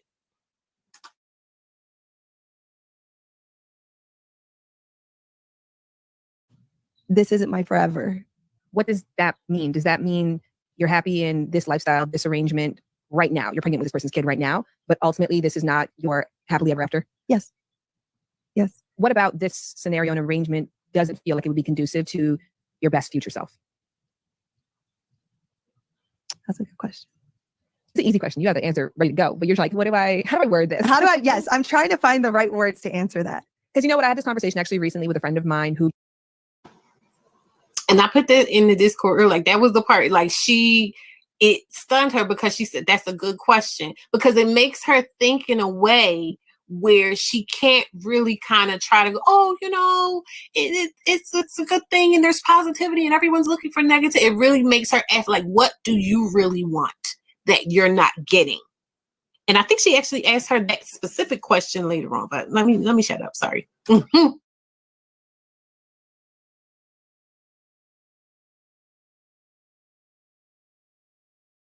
Who just got out of a relationship. And it was a really difficult place that she was in, where it was like, I ended the relationship and I'm really happy about it. I love what we had. I know going forward, it's not what I want, but I'm really happy. You can be somewhere and be completely content and see this as a stepping stone, without that meaning that this is miserable and unhappy. Yeah. So I'm uplifting your, in that of being like, yeah, right now I am so happy here, but I have a vision for myself and I can see why this wouldn't fit that. How open this is, like, on his end. I want to be able to have an open relationship and be happy the way that I am now with my next partner, but I can't. We're going on several kids now. I want to be able to have a conjoined family with somebody else who has kids, or another person who really will understand my type of lifestyle, because it's not easy coming into this. But oh my God, I feel like I need to answer that question better. Sorry, Shannon, I'm really just thinking about this. So she made her stop and think.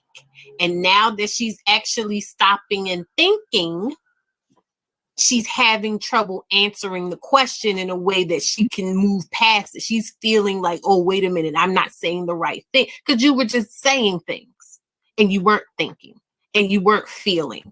And the questions that Sean is asking her is making her stop and think. I want to read a person. She says she needs to answer in a way that protects his image. No. This isn't about, it's about him, but it's about her too. It's about her image. It's about her identity. I'm going to read something from my book. It says, baby fathers are the biggest beneficiaries of the concept of the bond.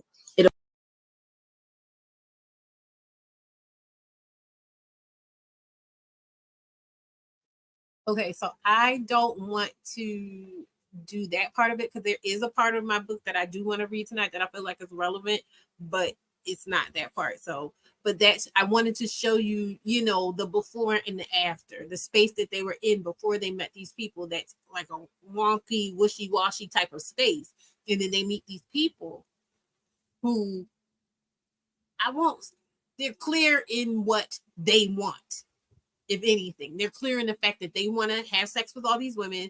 They're clear in the fact that they're okay, if not actively trying.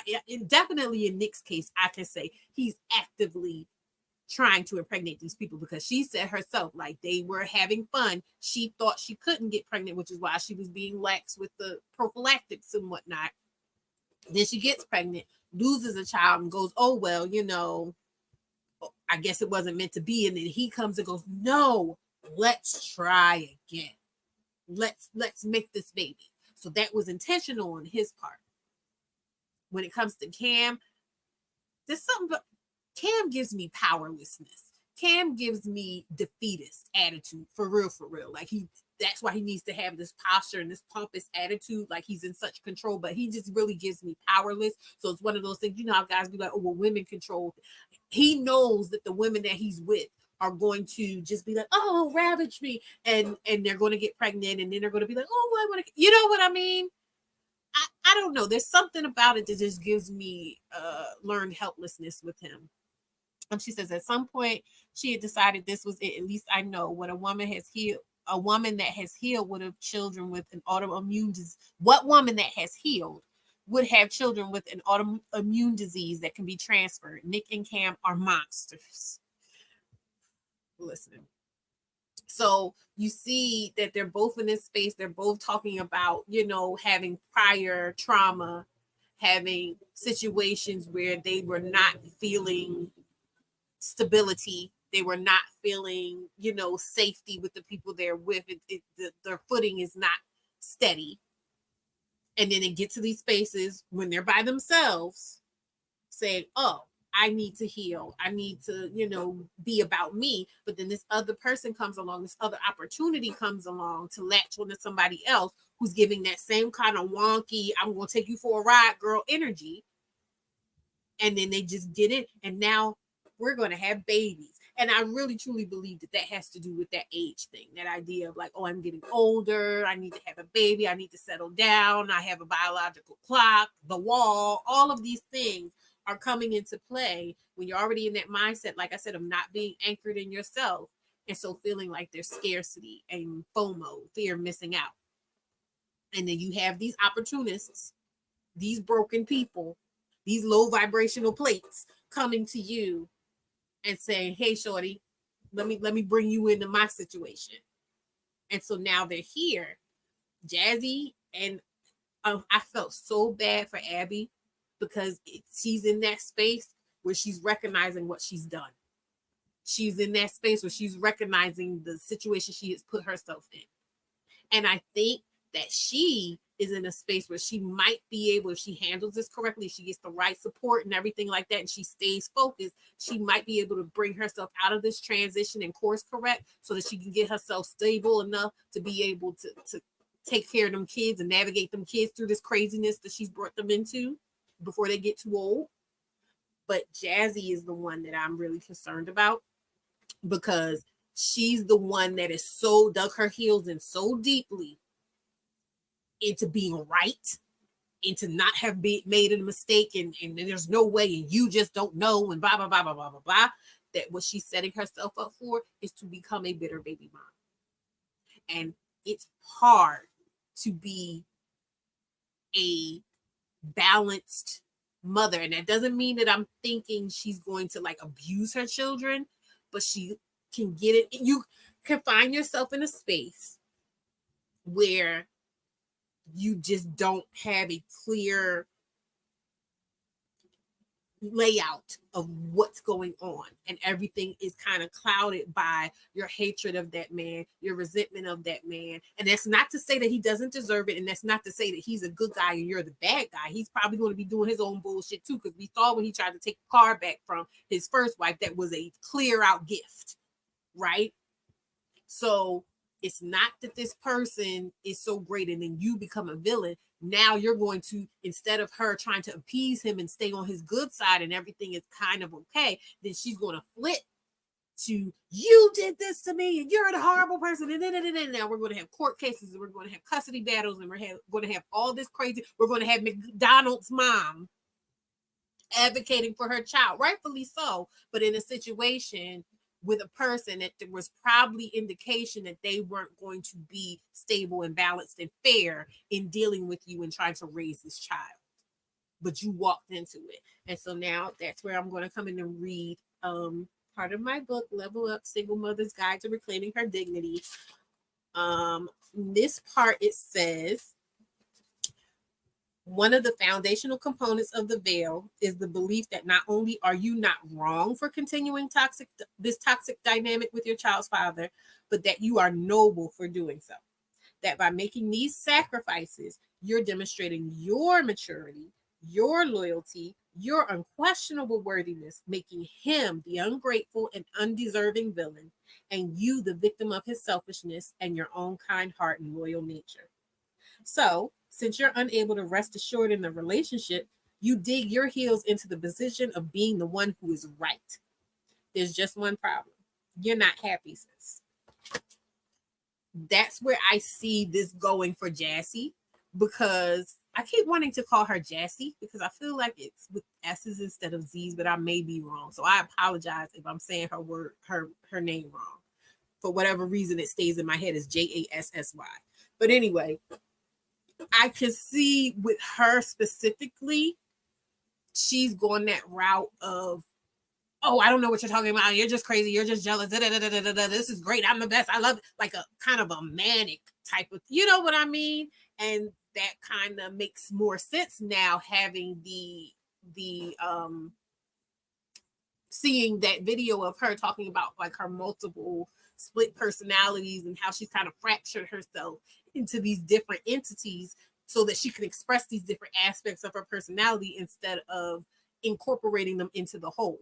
And that is where we come back to this idea of self-actualization. The tagline of this channel is I help single mothers and Black women self-actualize with ease and grace. A major aspect of self-actualization is integrating all parts into the whole. And so showing up as your holistic, authentic self. She is not showing up as her authentic self. A lot of parts of herself are cut off from herself, the self that she walks around and navigates with every day. So she doesn't even know, what she wants, why she wants it, how she can get it.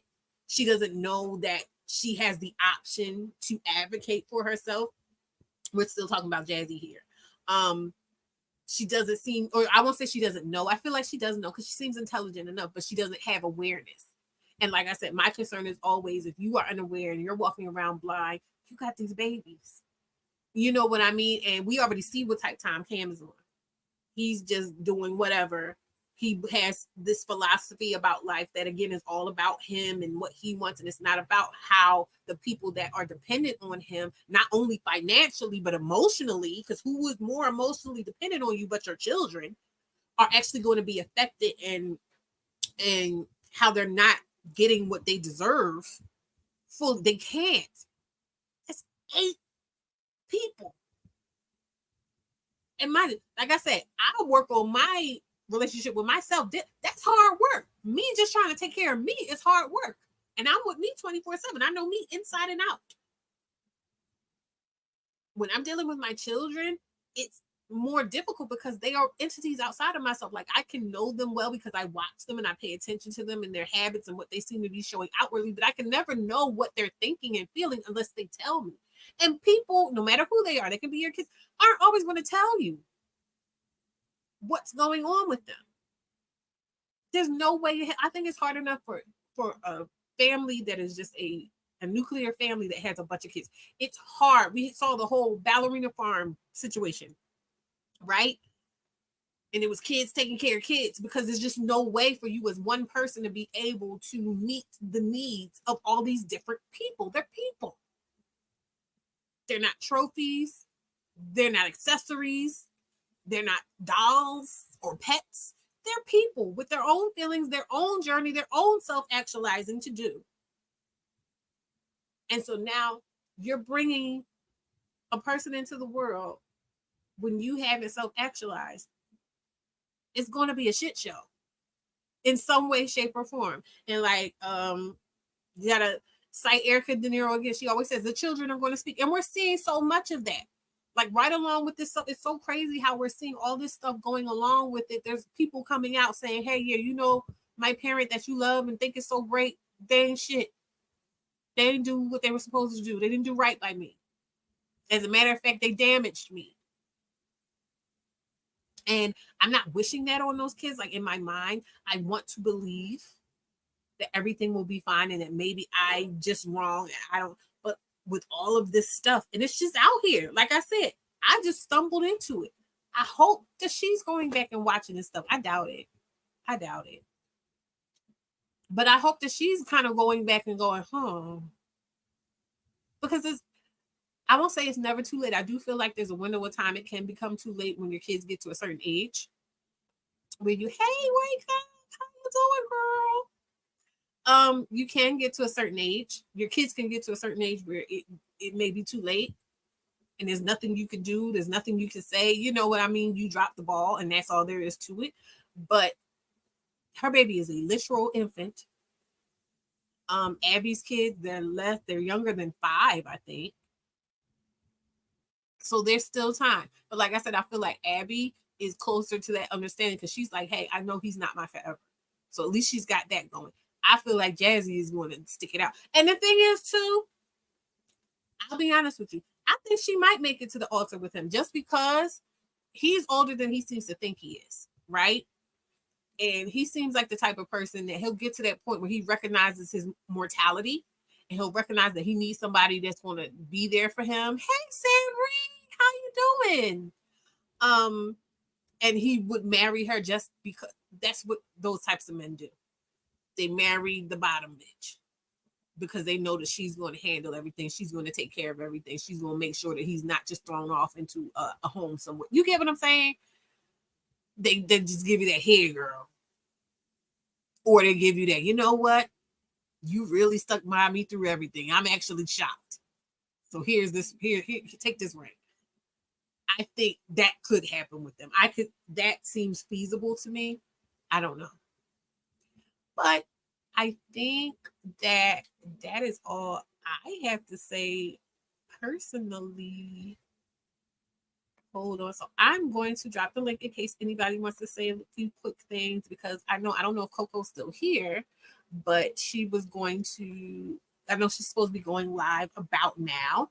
So we got, there you go, Coco. Yeah, shut up ring. Just a shut up ring. I think I can see her getting a shut up ring in about 15 to 20 years. I can see it. And I can see her sticking it out. But somebody said it. I think I saw a TikTok where somebody said, unless he like really like straight up cheat on her and just, unless he cheat on her. Oh, 8:30. Okay, cool. So we got some time. We got a little bit of time. So if anybody wants to come up and chat with me about, what we watch, you have any opinions or anything like that, we could talk about it. Yes, wake up, Kay. She gonna drag this man, as I hope she does. As I hope she does. She said 15 to 20 years. I can see. Listen, she is invested. She's invested. He said to save face, he's going to marry her. But I don't think so, because he straight up said he didn't want to marry her. And now maybe he will, because he said he's afraid of marriage. So maybe he will come from that space of like, I am a man. I shouldn't be afraid. Da da da da da da da da. But child, oh, you working? Ew.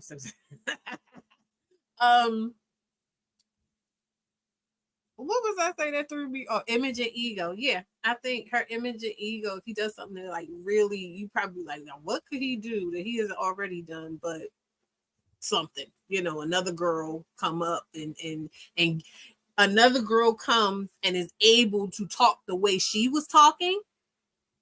Another girl comes and is like, oh yeah, I'm the one, and I got the sugar walls now. Another woman come and say that, and she can't refute it. That might be the thing. I can see that being the thing, but otherwise she'll hang in there, and eventually he will give her that ring. Yes, work is ghetto. Boo. Mind you, I've been putting in applications and stuff too, so that made me be, cross fingers. She said, not sugar balls. Maybe even a little bit of platinum. Very, very good, very exclusive. She said he's the only one.